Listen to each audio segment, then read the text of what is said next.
दोस्तों, देश में 4 राज्यों की 5 विधानसभा सीटों पर उपचुनाव हो रहे हैं।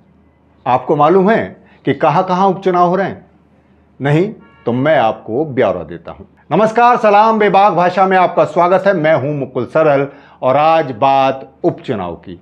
4 राज्यों गुजरात, केरल, पंजाब और पश्चिम बंगाल, इनकी 5 सीटों पर एक ही दिन 19 जून को वोट डाले जाएंगे और मतगणना 23 जून को होगी। गुजरात में 2 सीटों पर उपचुनाव है, जबकि बाकी जगह एक एक सीट पर उपचुनाव हो रहा है। इन 5 सीटों में 3 सीटें विधायकों के निधन की वजह से खाली हुई हैं और 2 सीटें विधायकों के इस्तीफे की वजह से खाली हुई हैं। और थोड़ा ब्यौरा नोट कर लीजिए। जो 3 सीटें विधायकों की मृत्यु की वजह से खाली हुई हैं, वह है गुजरात की कड़ी सीट। यह एससी के लिए आरक्षित सीट है। यह भाजपा के पास थी और यहां से विधायक करसन भाई सोलंकी का निधन हो गया। दूसरी सीट है पंजाब की लुधियाना वेस्ट। यह आम आदमी पार्टी के पास थी और यहां से विधायक गुरप्रीत बंसी गुगी का आकस्मिक निधन हो गया। तीसरी सीट है पश्चिम बंगाल की कालीगंज। यह टीएमसी के पास थी।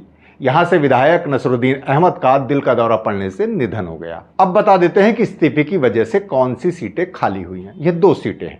एक है गुजरात की विसावदर और दूसरी है केरल की निलंबुर। गुजरात की विसावदर सीट से आप विधायक भूपेंद्र भयानी ने इस्तीफा देकर बीजेपी ज्वाइन कर ली है, इसलिए यहां उपचुनाव हो रहा है। और केरल की निलंबुर सीट से निर्दलीय विधायक पीवी अनवर ने टीएमसी में शामिल होकर इस्तीफा दिया और उपचुनाव की नौबत आई। अब किन्हें मिला है टिकट, यह भी बता दें।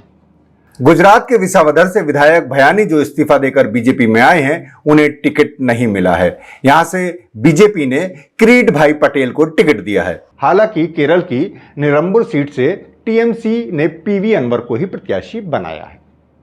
बाकी सीटें जो विधायकों के निधन की वजह से खाली हुई हैं, उन पर सभी प्रमुख दलों ने पारंपरिक या नए उम्मीदवारों को मैदान में उतारा है। लेकिन इनमें सबसे दिलचस्प है पंजाब की लुधियाना वेस्ट सीट, लुधियाना पश्चिम सीट, जिसका अलग से जिक्र करना जरूरी है। यह सीट आप विधायक के निधन की वजह से खाली हुई। यहां आपने अपने वर्तमान राज्यसभा सांसद संजीव अरोड़ा को उम्मीदवार बनाया है। अब आपको एक वर्तमान सांसद को विधानसभा का उपचुनाव लड़ाने की जरूरत क्यों पड़ी? क्या उसके पास और उम्मीदवार नहीं है? इसके पीछे काफी दिलचस्प कहानी सामने आ रही है। कहा जा रहा है कि दिल्ली का चुनाव हारने के बाद आप प्रमुख अरविंद केजरीवाल अब राज्यसभा में जाने की जुगत लगा रहे हैं। अब वे कैसे राज्यसभा जाएं? उनके हिस्से की तो कोई सीट राज्यसभा में खाली नहीं है, इसलिए किसी मौजूदा सांसद को ही इस्तीफा दिलाकर केजरीवाल राज्यसभा जा सकते हैं। अब उनके लिए कौन इस्तीफा दे? पहले ही वे स्वाति मालीवाल के मामले में हाथ जला चुके हैं।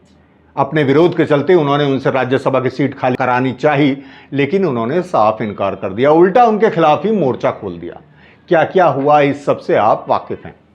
और अब तो दिल्ली सरकार हाथ से जाने और खुद अपनी सीट हारकर केजरीवाल और कमजोर हो गए हैं। इसलिए अपने लिए वे अपने किस सांसद को इस्तीफे के लिए मनाएं, यह बड़ा सवाल है।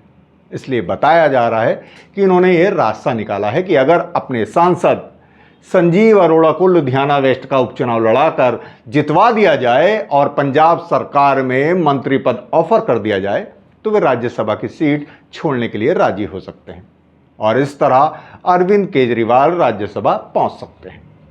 आखिर अरोड़ा जी एक कारोबारी हैं और अपना नफा नुकसान देखकर ही अपना सांसद पद छोड़ने का जोखिम लेंगे। हालांकि आम आदमी पार्टी इस तरह की किसी भी कहानी को स्वीकार नहीं करेगी, लेकिन राजनीतिक गलियारों में चर्चाएं यही हैं और केजरीवाल के पास राज्यसभा पहुंचने का कोई और रास्ता भी नहीं है।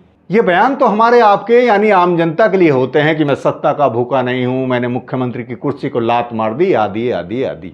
मंच से सभी नेता ऐसा बयान देते हैं, लेकिन वास्तविकता यही है कि एक बार अगर आप सत्ता में रह लेते हैं तो फिर बिना पद पदवी कुर्सी के ज्यादा दिन रह नहीं पाते। इसलिए भारतीय राजनीति में आप इतनी तेजी से दल बदल देखते हैं। खैर, अब सारा दारोमदार लुधियाना वेस्ट सीट पर अरोड़ा साहब के जीतने का है। यहां कांग्रेस ने भी उम्मीदवार उतारा है और भाजपा और अकाली दल ने भी। कांग्रेस से पूर्व विधायक भारत भूषण आशु मैदान में है, तो शिरोमणि अकाली दल से एडवोकेट उपकार सिंह घुम्मन और बीजेपी से जीवन गुप्ता उपचुनाव लड़ रहे हैं। इसलिए टक्कर कड़ी है। अब देखना है कि कौन बाजी मारता है, लेकिन अरोड़ा साहब की जीत ही केजरीवाल साहब को राज्यसभा पहुंचा सकती है। फिलहाल और कोई रास्ता तो है नहीं। खैर, अब इंतजार कीजिए 19 जून का, जिस दिन वोट पड़ते हैं, और फिर 23 जून जिस दिन ईवीएम बताएगी कि बाजी कौन जीता और कौन मात खाया। शुक्रिया।